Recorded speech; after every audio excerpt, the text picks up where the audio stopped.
6월 10일 잠언 21장 15절로 31절 공의와 인자를 따라입니다. 한 절 한 절 읽으며 함께 나누시겠습니다. 15절 정의를 행하는 것이 의인에게는 즐거움이요 죄인에게는 패망이니라. 정의가 실현될 때 사람들은 일정한 반응을 보입니다. 그 반응에 따라서 그 사람이 누구인지 드러난다라고 오늘 본문은 말씀하십니다. 정의를 따라 살던 사람은 그 성품이 하나님을 닮아서 자신도 주체할 수 없는 감정적 즐거움으로 정의가 행해지는 것을 보고 즐거움으로 가득해서 진심과 전심으로 환영합니다. 사회적으로 또는 국가적으로도 동일합니다. 개인의 심경 역시 마찬가지입니다. 그러나 정의를 조롱하고 그 영향력에서 벗어나고자 하던 자들, 그들은 공의의 실행을 공포스러워합니다. 두려워하죠. 그리고 당황합니다. 뇌물로도 피해갈 수 없는 위기가 그들의 눈앞에 닥친 것입니다. 그들은 사람들의 눈을 의식해서 또는 자신의 평판을 위해서 정의에 동의하는 듯 하나 사실 그들의 마음은 괴롭고 분통 터지는 일이죠. 그리고 끝내는 스스로 패망의 편에 서고 만다라고 말씀하시는 것입니다. 정의가 행해지자 즐거움과 공포가 교차하는 것입니다. 이 땅에서는 그나마 그 차이가 심각하지 않습니다. 우리가 앞선 3절에서 여호와께서는 제사보다 공의와 정의 행하는 것을 더욱 기뻐하신다라는 말씀을 묵상했습니다. 하나님 앞에서 의와 불의가 완전히 나뉠 때가 있습니다. 그때는 돌이킬 수 없게 되는 것이죠. 그래서 예수께서는 요한복음 8장 말씀에 하나님의 뜻을 행하는 것이 주님의 밥이다 이렇게 말씀하세요. 요한복음 8장 32절 이르시되 내게는 너희가 알지 못하는 먹을 양식이 있느니라. 제자들이 서로 말하되 누가 잡수실 것을 갖다 드렸는가 하니 예수께서 이르시되 나의 양식은 나를 보내신 이의 뜻을 행하며 그의 일을 온전히 이루는 이것이니라. 이어지는 16절 말씀 명철의 길을 떠난 사람은 사망의 회중에 거하리라. 이 사람은 사려 깊음 혹은 지혜의 통찰력을 멸시하고 훈계받기를 거부하는 자입니다. 진리의 가르침을 쫓아 살지 않는 자이죠.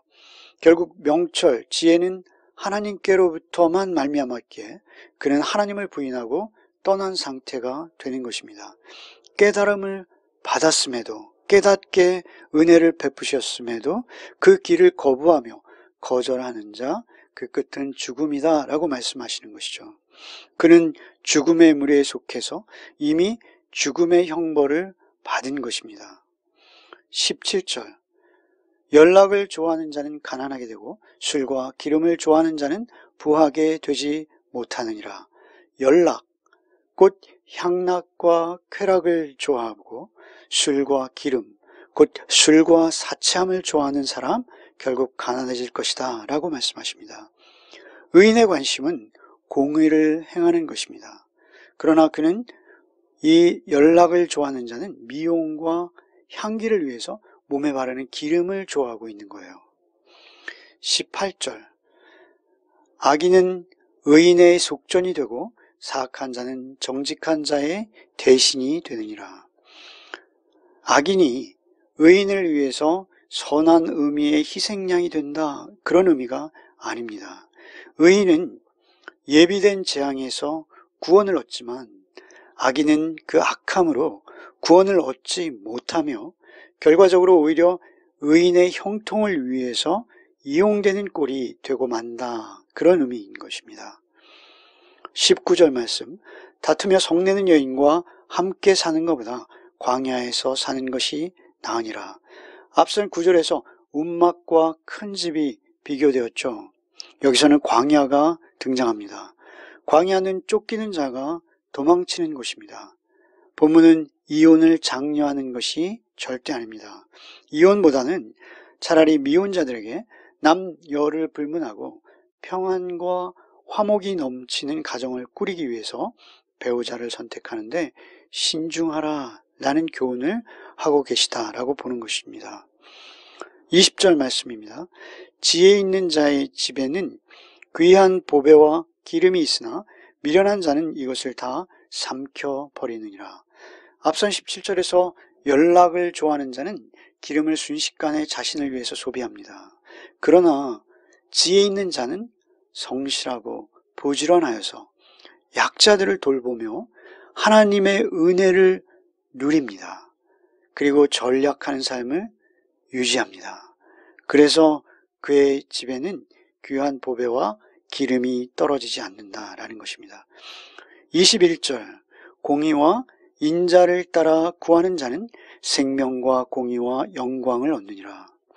굉장히 중요한 구절이죠.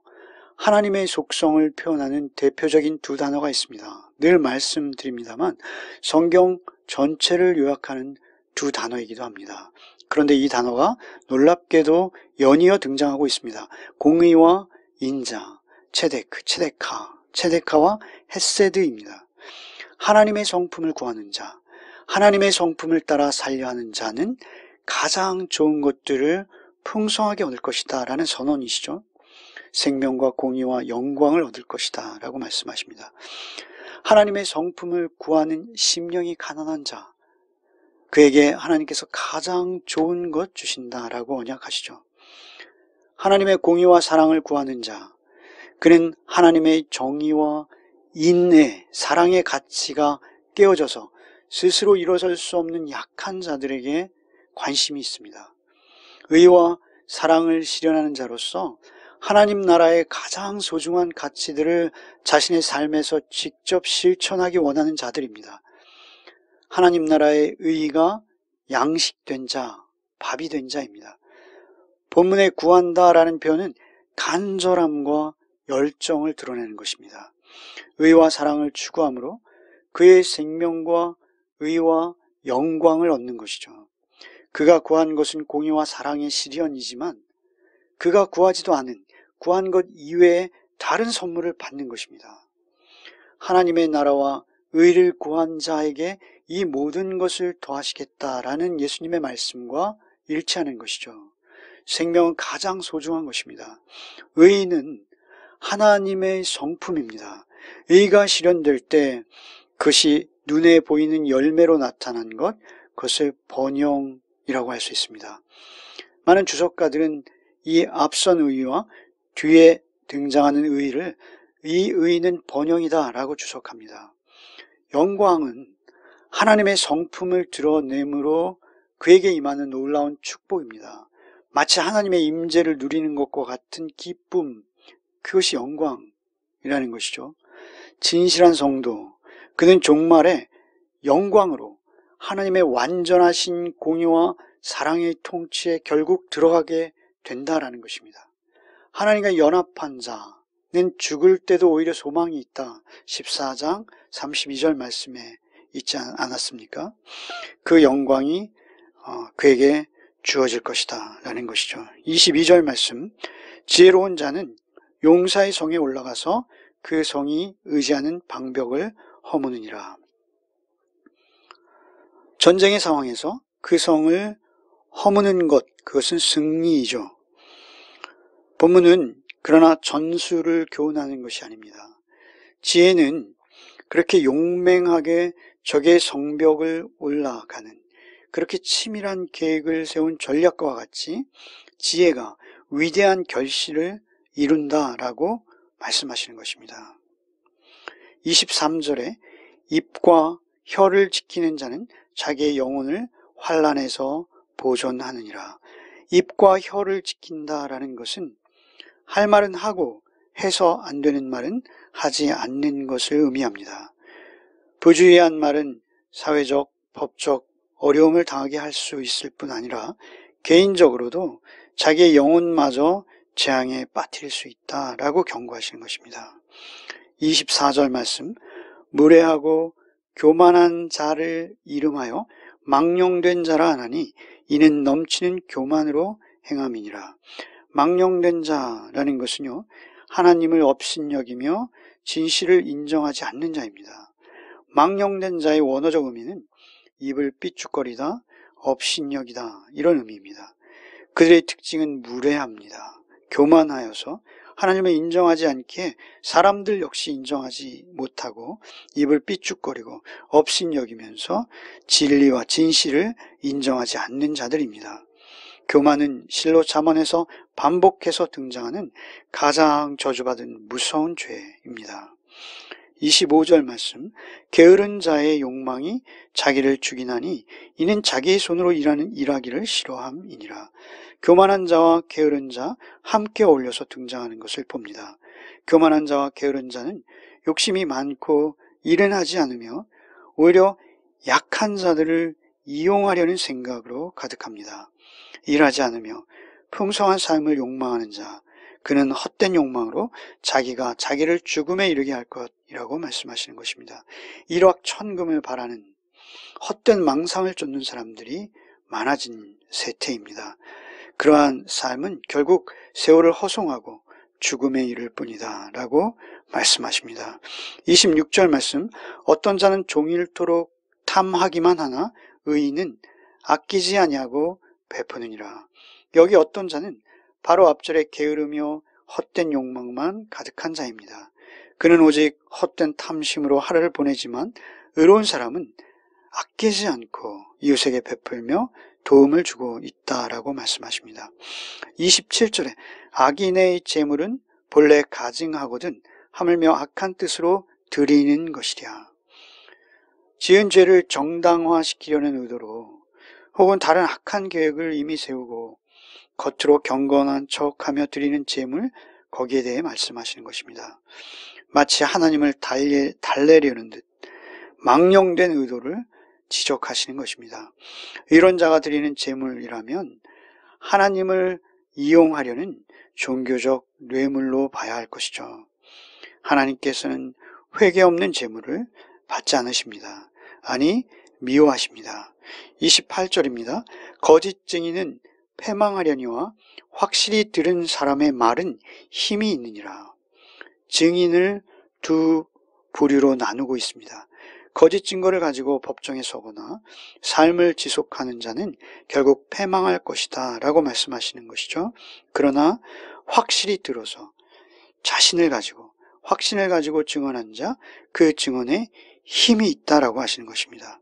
그리고 그 증언은 반드시 채택될 것이라고 말씀하시는 것이죠. 우리의 삶도 동일합니다. 확신을 가지고 주의 음성 듣고 살아가는 자가 힘이 있고 활기차고 기쁨이 있는 삶을 살게 되는 것이죠.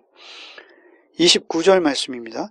악인은 자기의 얼굴을 굳게 하나 정직한 자는 자기의 행위를 삼가느니라. 굳게 한다라는 것은 표정을 엄하게 한다거나 거칠게 한다거나 속이는 것을 말합니다. 반면 의인은 자기의 행위를 신중하게 결정한다라는 것입니다.